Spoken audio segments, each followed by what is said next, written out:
I don't know if those who have watched or maybe have attended the LA Auto Show, we just made a big announcement that we're furthering our relationship with Amazon. We have right now today, all of our dealers' inventory is on the Amazon platform. It's called the Evolve Showroom.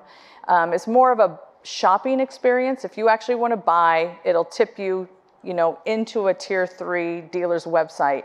Not perfectly all the way on Amazon.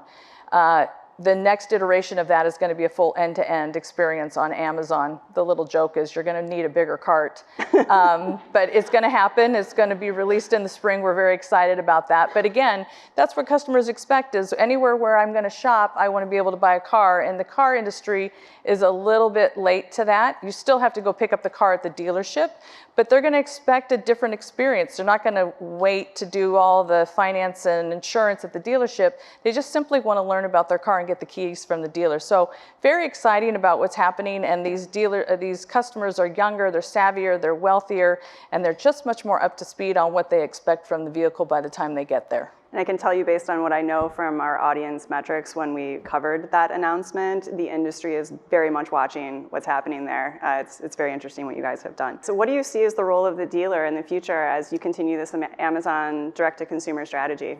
Yeah, so that's a really good question. At Hyundai, we're very much married to our dealer network. Other OEMs have gone to maybe a hybrid, dealer network and direct-to-consumer model, but that's not really what Amazon is. At the end of that transaction with Amazon, specifically to that question, you have to go pick up the car at the dealer. The dealer has a very big role. The transaction still technically happens with the dealer. And we're very much married to our dealer network and will continue to do so. In fact, our philosophy at Hyundai is we are not making our dealer network any bigger than it is today. It's actually relatively small compared to other OEMs. We're about 830 dealers, and that's actually a really good thing for our dealers who have invested with us, because as we grow as a car company, that just means their throughput is higher, which means that they're ultimately going to make more money with us.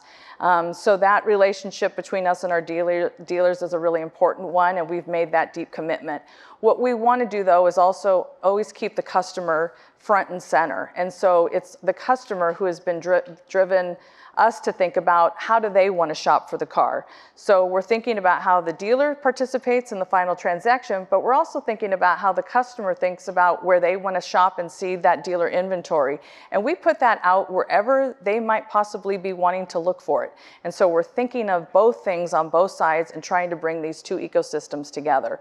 But yeah, we're very much wedded to the dealer network. That's great. There's a follow-up question to this, and I don't know if you can or want to share your perspective as to why this type of relationship varies so much OEM to OEM. I think it just depends on the strategy. I mean, for example, you can take a look at Tesla that's fully direct to consumer. That's a company that was built in the technology, age.